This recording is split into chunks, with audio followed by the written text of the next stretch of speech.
What if Kung Fu Panda wasn't just a cool idea, but a full D&D one-shot your table could play tonight? Today, we're brewing Kung Fu Panda in a complete one-shot, breaking down the design, the drama, and the decisions that make it work at the table. Ever wonder how to make Kung Fu Panda into your latest one-shot? We'll show you how to do it. After all, this is how we brew it.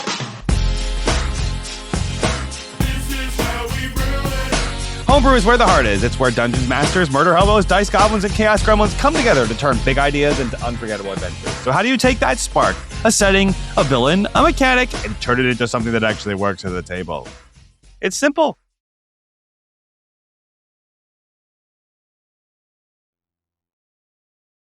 We brew it!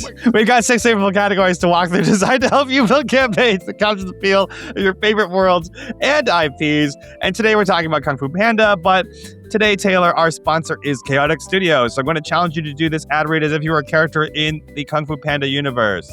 Listen, I think you got to give us Jack Black, Kyle. I think you got to do it. All right, I'll do my best to do Jack Black. I don't know, man. I'm not. Just breathe. I'm not. Just I'm not breathe him. and, like, but we're take gonna it do in. You know what I mean? Today's episode is sponsored by Chaotic Studios, not sponsored by Order, sponsored by Chaos. You think your campaign has enough chaos? Please. Chaotic Studios looked at normal tabletop accessories and said, what if we made them cooler? Need gorgeous dice? They've got them. Dice towers? Absolutely. Beautiful 3D minis? Yup. Custom printed creations for our table that make them coasters worthy of protecting the sacred gaming table, of course. They even have a subscription box because apparently Unleash Fresh Chaos on your doorstep once wasn't enough. If it belongs at a tabletop, there's a decent chance they've already made it. And if they haven't, they'll probably invent it by next Tuesday. So use our affiliate link below to get 10% off your order and help support the show. Chaotic Studios embracing tabletop chaos so your party doesn't have to. Although, let's be honest, they still will. Wow. Chaotic Studios, I hope you are so happy with that. As happy as I was. Thanks again to Chaotic Studios for sponsoring the show. Let's get into our categories. Okay, so we go to our normal categories today of B base build. I don't know what that was in within me. Wow. Yeah, I liked it. B base build. What are the core components and the must-haves? R, resonance and vibe. This is where we make our poetic heart seem. What's the tone, theme, and details that help us feel right? E, extra froth. What makes this wildly fun? What's the spice or razzle dazzle? Apparently, it's being Jack Black. W, weird for us. The strange little twist you never find on D&D Beyond. I, the inciting quest. Every good campaign needs a reason to leave home. And T, threat level. Let's talk danger. Who or what is the big bad and why is it a jaguar? A jaguar. A jaguar. Hilarious. You know. All right, Taylor, let's kick off with the first category of base build. Yes. What are the essential components and must-haves of this world if we're going to make it the Kung Fu Panda one-shot? Yes. Well, one, you can do an all-monk if you want to. I think that's the easy one. I would say be bold. Don't do that. Because why make it easy? But yes, I think base build, I think everybody, it's Kung Fu Panda. It's martial arts centered. You have to center that somehow. Monk is the easiest way to do that. Monk is a very complicated class to play as a player. So DMs, do not stress your players out. If Monk is too hard, find martial arts specific subclasses for your players. Let them pick their class and then work with them. But I think in general, base build, this has to be martial arts centered or it is not fun, in my opinion. In your opinion. In my very heavily aggressive opinion. Yes. Yeah. So I would also say, I think this is, even just what we did with the ad read of like, you were like, I can't do Jack Black. Let's make Kyle do it. And apparently that was good. But I think this is one of those things where we can talk about a concept I think is very important for playing D&D, but also for one-shots in general. Since we're producing a bunch of campaign content, if you haven't checked that out, we have campaigns releasing, right? Of actual plays and getting people in positions, right? We're also taking IPs and parodying them and making them our own, right? So you get to see us do that for real, right? And that's just a thing that we like to do. We're going to try and put our players in positions to succeed by giving them stuff they're good at playing and they'll enjoy playing. Yeah. And just even with the ad read, right? Like, okay, I'm like, we were like, if we're gonna have a Jack Black character, we're giving it to Kyle, right? If I need a mildly miffed and secretly passive aggressively annoyed character, I'm gonna give it to Taylor. How dare you? That was outright aggression, not passive aggression. It was, yeah. See, everybody's good at it. But like, we're gonna give you certain characters, right? We're gonna give me certain characters to play. I would really think hard about who would play in your group, who would play Poe, the Poe character the best. If you want to check out the build for that character, we literally just recorded that a couple weeks ago, like 20 minutes ago. But like we can make that happen, right? Like give the right person that bumbling idiot, like food obsessed, like silly comic relief role, because that will make the group the best. Like I think that is actually the base build. Like I don't care as much personally if they're a ranger and they can shoot arrows, right? I care that the player character is the right person to play that fun role, because if Kung Fu Panda is just all of the side characters and Poe is just a regular dude, it's not interesting. Right. It's not. It has to be built around this idiot and this funny, silly character. Yeah. He doesn't have to be an idiot. Right. So it's not even that Poe is like dumb. He's just more like dumb, lazy, stupid. No, it can be fun if you do that. Like I mean, I love playing dumb characters. But like that would be my essential for base build. But to go back to the classes and things of that nature, yes, like I think you can do the Battle Master Fighter, you could do the Mastermind Rogue, you could do just straight up the Thief Rogue, you could do the Assassin Rogue, you could do the straight up Champion Fighter. There's things of that nature. If you wanted to do like my favorite fighter class, the Echo Knight, that makes a lot of sense too, because there's no magic, and you just get to have two people at once, which kind of can be martial artsy, stuff like that. And then barbarians work. We literally just suggested that you do a barbarian and then the guy doesn't believe they're a barbarian correctly, right? Yeah. So those are some things that we can get happening there. I think that's pretty solid on that. I mean, of course, as always, when we talk about base, but we touch on resonance and vibe. Yeah. The vibe, the most important part is getting the dumb, silly character in place. He's more like heartfelt and less like caring about fighting. That's, I think, more of what it is. Sure. Than like dumb. He just wants to not be there. Like that's really what it is. Right. Yeah. Right. So anything else though, Taylor, for us to complete the resonance and vibe? I would actually say a little bit as far as base build. Okay, this might be resonance and vibe, but I believe it's base build. So shoot me. But I think no one should be okay, so humanoid species is what I'm talking about in my brain right now. When we think about humanoids, it's anything with arms and legs in D&D. I think you should avoid the more human-esque characters for species. I think what's fun about Kung Fu Panda is that everybody's an animal. That's fair. I that's why I'm like base build. I do think it's essential because it is. One, they are playing on the idea of the Zodiac. So, like, that's just a part of it, right? Like the animals, or not the Zodiac, I'm sorry. Is it the Zodiac? The Chinese New Year calendar. Yeah, that's a Zodiac. Mm-hmm. Is it called Zodiac? But also historically, like there are like ways of the tiger or like ways of the eagle or these different martial forms, right? Yes, yeah. But it's very specific that it's like the mantis, the monkey, the crane, the tiger, and it's like that's what the layout is of the party. And then there's a panda, like, which is not a part of that lineup. So I do there's think there's no Panda style Right. historically within the martial arts. So that's why I think it's fun as far as like, okay, like it would be fun to think about like in your world. That's why I'm like maybe base build, but probably more resonance and vibe or even extra froth. Like, is it interesting in your world to be like, we have Leonins, we have Aarakocra, we have like all these animals, and then the Poe character is a Myconid, or the Poe character is a halfling. And it's like, why are you here? Like, this is a kingdom full of animals, and you're not. Like, that's weird.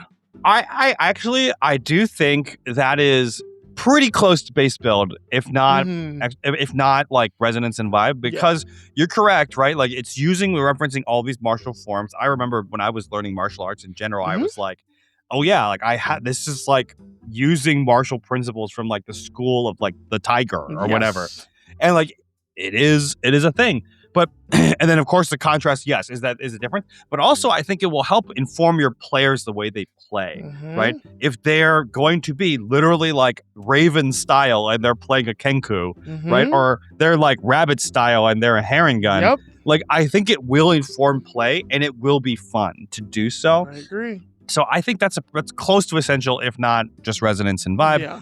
Super affirm that. Yeah. Because that's really fun. You know? Is there a specific D&D species you think should be included here? The Myconid I still am really into Myconid. I think that's really funny. For Poe. Yeah, especially because when you think about Myconid, it's like, what? It's like they're a plant, and they're like the only like plant-like that I'm aware of that is a playable species, or I mean, maybe people have made more. I'm sure people have made more. Yeah, but I do enjoy the idea that like you said, like we have Herringons, we have Kenkus, we have Aarakocra, we have Leonins. I forgot what the elephants are called, but like we have all these different animal species, and then we have a mushroom, like who has to blow spores to even make people understand it. Like it's like it can't even talk. So like it's a whole funny thing that has to happen. Well, so we were wrestling to figure this out in the character focus. So, you know, again, if you're here, if the character is a Myconid, right, then Poe's like obsession with dumplings is replaced with a obsession with like wet dirt and compost. That's what I'm saying. That's all it's like ooh, rotting wood. That's what I'm saying. That's funny. That's very funny. It's funny. Oh man, yeah. Wow. Okay. Yeah. But yeah. So like, lean fully into this. Like, even if you wanted to make them all like Genasi and elements, that's like fine. But like, go for the animals. That's even more fun, right? And you'll have some really great and make them and like encourage the players to kind of be stereotypical with the animal species. Yes. You know, for sure. Because it's not like I made the joke by the jaguar or whatever, but like the jaguar or leopard or whatever in the first as a villain is like, I think it is a leopard or cheetah. I think he's a cheetah because I think that's like the joke or something. No, he's a cheater. Yeah, exactly. Yeah. I think it's like that's literally what the joke is. But yeah, they never say that though. Yeah, he's got spots. I don't know. It's he has spots. It's cheetahs and leopards have spots. Panthers do not. Panthers do not. Panthers and jaguars do not. Yeah. So like I thought he was a leopard because like I think leopards are actual styles in martial arts. But anyway, maybe. We gotta look. Anyway, but yeah. Well, yeah. It's all good. Yeah. So we've that has really helped us get into like we're even talking about resonance and vibe and base build. I think we've kind of nailed that. I think that's really cool. So E, extra froth, and W, weird for us. Like, what's the thing that we're going to add into here? Yeah, what's the thing? I think extra froth, I love a training sequence. I think that's one of the fun things about Kung Fu Panda is the main character going through a training sequence to become the Dragon Warrior and failing miserably and then eventually getting better. And so this might be something where you lean into for the first time, or maybe for the first time, maybe not, but in a very safe way. Maybe leaning into like not immediately cohesive party, I do think that is kind of fun. I mean, that's very, very Kung Fu Panda. Yeah, we don't want to like force you to be like, everybody, you all hate each other. Like that's actually probably going to be a very negative table dynamic. You might not want to play with each other after 3 sessions. Trust me, I've been in the middle of something like that. But I think maybe having some safe ways of like, hey, like this character, y'all maybe don't want as much of, is a part of the party, and you have to be okay with that. But like, didn't like grow up with you guys or like didn't train with you guys. So like maybe there you could have those training moments for character growth purposes with your players of being like, hey, here's a training moment. You form a relationship with this person and you try to help them through training. And like you're actually like trying to get closer as a party. I do think that would be fun. Or for me, that's like a little extra, like, because you don't have to have training things. It's a one shot. But if you want to throw in a training sequence there, that might be really fun. I mean, I was gonna say, I think it's pretty essential for every martial arts themed kung fu movie in general. It's training. Like, I mean, it would be very strange if they don't have it. Yeah. Right. Like martial arts is a way to learn like life philosophies while in a physical form. Yeah. Right. It would be like watching a Rocky movie and there's no training sequence. Right. You'd be like, well, then there's no point to this How is movie. he ready for this fight? I didn't see him. Yeah, how is he ready for the fight? He's not ready. Also, like, that's like half the fun of Rocky movies in the first place. Where's right? the or fun like, song while he runs up the stairs? yeah. Or like any sports movie or like physical movie of that kind, right? Yeah. Like if there's a sports movie, we never see them practice. It'd be weird, right? Yeah. So we need the training sequence. I think it's important. Yeah. So the only question I have for you then is how do we mechanicalize that, especially in a one shot, right? Like, are we just gonna level people up through training, or like how do we get there? You know? Yeah, I think something that I always am a fan of is doing a 3-check process. Whenever there's some kind of like sequence, or I do this a lot for travel. I think a lot of my players know me now for like, whenever we do travel, we're rolling 3 checks. So get ready. Like it's just a thing that happens. But I like to do a 3-check process, especially for training. So I go, okay, you're going to train. And if you complete training, you get, I don't know, you get like a +2 bonus to whatever ability you want or something. Like that's the reward, right? But the process is like, you can do this short or you can do this long. I'm talking about the short way, which is we're going to do 3 checks. I'm going to describe a thing that y'all are doing, like jumping across poles as axes swing back and forth. Right. Give me a check and you justify what check you would use to get through this obstacle. And that is train. And like, so someone might be like, I'm going to do acrobatics because I'm pretty good at that. Great. The first DC for the first obstacle is 10 or 5. And then the next one is 10. And then the next one is 15. So it's like, okay, for the first one, I'll do acrobatics because it's easy. Great. The second obstacle, it's, I don't know, crawling through mud. Great. I'm going to do athletics. Okay, the DC is 10. The second one, the DC is 15, and you have to do one-on-one combat with your party member. Great, I'm going to do this. I'm going to use intelligence because I know this person really well. Or I'm going to use, I don't know, medicine to stab him with a fork. I don't know. I'm thinking of random stuff. But like that's right. That's medicine. Medicine to stab them with a fork. Yeah. That's how you heal people. That's canonical. And that's why our relationship a little dicey these days. Every time Kyle's sick, I'm like, fork. Anyway. So I think that's for me an easy way to do it, because it's literally, as a DM, all you have to do is like describe the scenario, which is like half of our job. All you have to do is describe the scenario, and you don't have to like create anything. You let them justify the check. You just set the DC, and then we all get to, as a table, narrate what we think happens, and that's kind of fun. If you want to do the long way, build out the thing, like build out the obstacle, and then like actually have like, okay, the obstacle is jumping over posts to get away from these axes. You have to give me a DC 50 acrobatics check, everybody. Like, or else you don't make it through. So that's like a thing. You can literally make puzzles or obstacles as a part of the one shot. Right. But then training will be longer, and you have to keep that in mind. Yeah. So I'm always a fan of just 3-check process. Yeah, that makes a lot of sense. It's an easy way to think about it. And then Mhm. you have 3 different stages, and good storytelling is often comes in 3s. Yeah. But for sure, what this also allows for, and I would lean either one way or the other, is if your players are not really into role play, I would make it more of the longer version because Yes. it's actually going to be the same length. Probably. Because like mechanicalizing it, they're all going to figure it out. That also people who are not as into role play may or may not be like, Yeah. hey, how come we can use our medicine checks to stab forks into these poles and jump across? Like it's like, We'd be like, what? that doesn't make any sense. While like the roleplay people are like, oh, it's all for roleplay. It's fine. We Yeah. can use forks, right? So like Everything's as a justified.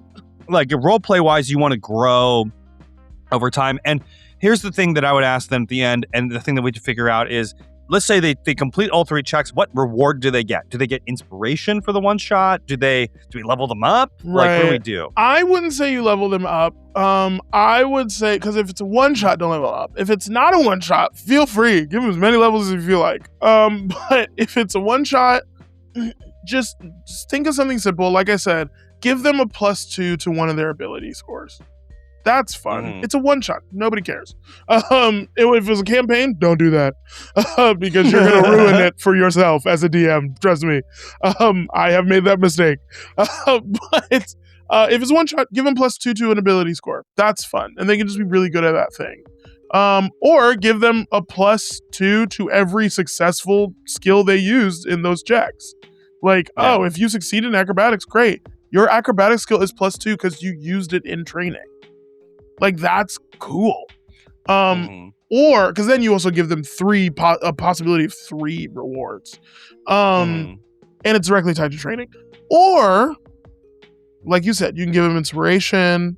You can steal. I like the idea of portent rolls when it comes to wizards. And I often steal those as rewards when I don't have wizards.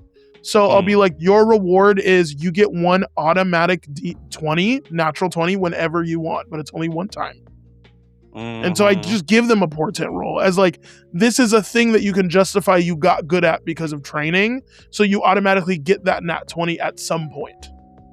Especially in a one shot, because it's just fun to be like, we get to this moment and they don't use it until the final battle. And then it's like, you have to get a success to like kill this bad guy. And they go, I have my nat 20. And it's like, yeah. And they use it and then they win. And it's great, you know? Yeah. That one is interesting for sure. The free auto 20, because for a player like me, as who is like doing the math the entire time of like how we're gonna do things, and never really forgets anything, right? Like I will remember the random detail you said in like session 1, and then we're in session 20, right? Of like, oh yeah, this character is gonna work like this. The free 20 is like, well, okay, I'm gonna use power word kill and then auto 20 it or whatever, you know. Like it's like, all right, it's not that interesting.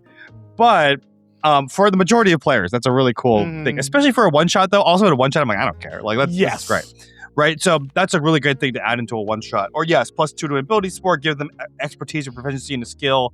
But for a campaign, even like the expertise or proficiency is not that bad necessarily. It can be a really cool reward, especially if you've given them like, if you have an entire session and dedicated to training, like, you should definitely give them a big reward. Like, do not, especially like, I mean, hey, if you're going to run like a 100 session campaign, maybe not. But if you're going to give them a realistic, like 8 sessions, 6 sessions, give them a big reward if an entire session is dedicated to training. Like, level them up, give them expertise, do these things. Because even if you're going to do this, right, like it's going to, like, give them a good reward. It's the whole point. It's the whole point of the doing it in the first place. Yeah.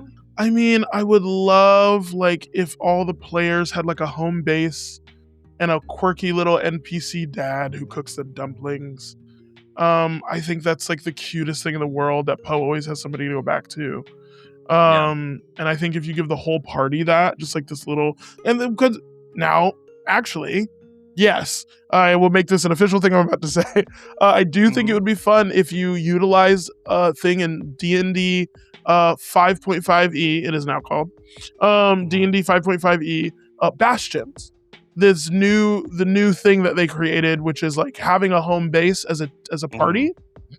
I think utilize that and have an NPC that lives there that is like y'all's mentor or like quirky little dad, like I like the guru, the shifu, the yugwe, the again Poe's dad, somebody that like really cares for your players that you can always go back to. And for a one shot, I would say like starting there would be fun. And maybe at some point if you have to go back there to rest before fighting the big bad, I think that would just be really cool and gives a lot of heart to the game. Yeah. But that's just my opinion. You don't have to do that. But it's definitely, that's why I'm like, this is extra. This is not purpose. Like, you don't need it. But it's fun to know that it's there. Yeah. I'm excited to explore the mechanic furthermore, too, especially if there's one of these builds where we, like, really need to work on, like, what makes a good bastion. Yeah. But we'll come back. We'll get to that eventually. Okay, so the I inciting quest and T threat level. Let's talk about that and we can wrap it up. The inciting quest would be training to fight the evil jaguar leopard. I'm gonna look this up. But fighting to